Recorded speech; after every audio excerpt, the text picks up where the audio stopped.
एक स्त्री थी, उसका जो पति था वो बड़ा कामी था, लंपट था, वैश्या के यहाँ जाता था। पति ने कहा, देवी आज मेरी बड़ी प्रबल इच्छा है कि मैं आज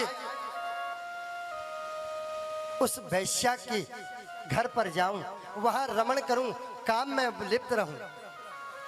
पत्नी ने कहा, तो बोले ठीक है स्वामी, जैसी आपकी इच्छा। पर बोले मैं चल नहीं सकता, इतनी सामर्थ नहीं शरीर में मेरे, तुम धन लेके चलो और मुझे उसके पास तक ले चलो। उस पतिव्रता स्त्री ने अपने पति को अपने कंधे पे बैठाया और रात्रि के अंधेरे में अपने पति को लेकर के जाने लगी। बीच रास्ते में मांडव ऋषि, जिनको सूली की सजा हो गई थी, बीच चौराहे पे सूली लगा करके उसके ऊपर उनको बैठाया गया। मांडव ऋषि, अंधकार था, पत्नी पति को लेके जा रही थी और धोखे से भूल से उसका स्पर्श उस सूली से हो गया, हिल गई वो सूली। मारे मांडव ऋषि को बड़ा क्रोध आया, क्योंकि पीड़ा हुई। उन्होंने साप दिया और साप में कहा, जिस किसी ने भी मेरे इस सूली को हिलाया है, मुझे दर्द की वेदना दी है, उसके पति की सूर्योदय होते ही मृत्यु हो जाएगी।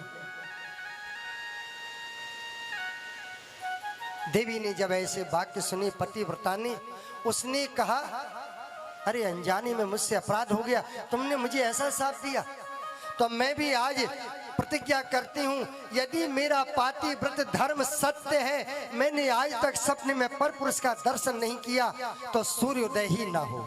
संकल्प करके जल छोड़ दिया। आज दोनों की ठन गई, एक संत की और एक पतिव्रता की। सारे देवता लोग घबरा गए, बोले सूर्योदय नहीं होगा तो फिर संसार का कार्य कैसे चलेगा। दिन देवताओं का होता है, रात्रि राक्षसों की होती है। सारे शुभ कार्य दिन में ही होते हैं। सारे देवता मिलकर के माता अनुसुईया के पास में गए, उस समय की जो सबसे बड़ी पतिव्रता थी।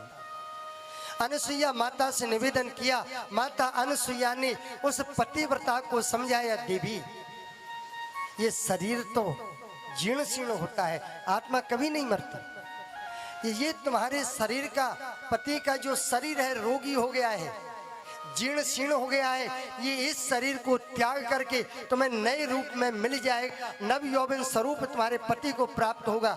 तुम अपने संकल्प को वापस ले लो। अपना संकल्प वापस लिया और उसका पति पुनः जीवित होकर के नव यौवन स्वरूप में आ गया। यह है पतिव्रता स्त्री की महानता।